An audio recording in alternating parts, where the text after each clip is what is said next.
सर्वांना क्रांतिकारी जय भीम। प्रथम आज महिला दिन आहे, सर्व महिलांना महिला दिनाच्या हार्दिक शुभेच्छा। पण मित्रांनो, महिला दिनाची खरी क्रांती ही रशियामध्ये घडली होती 1917 मध्ये। त्या काळामध्ये महिला रशियाच्या महिला होत्या, त्यांना सामाजिक आर्थिक स्वातंत्र्य नव्हतं, म्हणून त्यांनी भरपूर मोठ्या प्रमाणात आंदोलन केलं। भारतामध्ये पण तशीच अवस्था होती, भारतामधल्या महिलांना सुद्धा स्वातंत्र्य नव्हतं। खऱ्या अर्थाने भारतातल्या पहिल्या महिलांना चूल आणि मूल एवढं स्वातंत्र्य, म्हणजे त्यांना हक्क होते, फक्त घरामध्ये चूल सांभाळायचे आणि मुलांना सांभाळायचे एवढा अधिकार होता।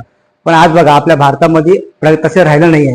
आज भारतामध्ये प्रत्येक महिला राष्ट्रपती बनू शकते, मुख्यमंत्री बनू शकते आणि घर पण सांभाळू शकते। एवढ्या महिलांमध्ये ताकद आहे। ती ताकद आली कुठून? ती ताकद आली तर आपल्या महान पुरुषापासून। महान पुरुष स्त्रिया त्यांनी केले। छत्रपती शिवाजी महाराज त्यांनी पहिली क्रांती घडवली, त्याच्यानंतर राजाराम मोहन राय, त्याच्यानंतर महात्मा ज्योतिबा फुले, सावित्रीबाई फुले, अहिल्याबाई देवी, तसेच आपले बाबासाहेब आंबेडकर, या लोकांनी क्रांती घडवली। बाबासाहेबांनी आपल्या भारतीय संविधानामध्ये महिलांसाठी असे कायदे बनवून ठेवले की महिलांना कोणच कमजोर करू शकत नाही।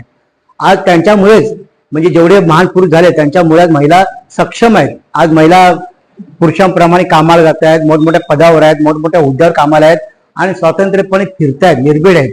त्याचं कारण काय माहिती आहे मित्रांनो? त्याचा मित्र फक्त आपल्या भारतामध्ये जे महान पुरुष होऊन गेले, युग पुरुष होऊन गेले, त्यांनी स्त्रियांना आपले समान मानलं, आपल्या सोबत लेवलला मानलं, समान आहेत सर्व, आणि समानतेचा लढा दिला। म्हणून आज भारतातल्या स्त्रिया बिनधास्तपणे फिरतायत। याचं पूर्ण श्रेय छत्रपती शिवाजी महाराज पासून तर बाबासाहेब आंबेडकर मध्ये।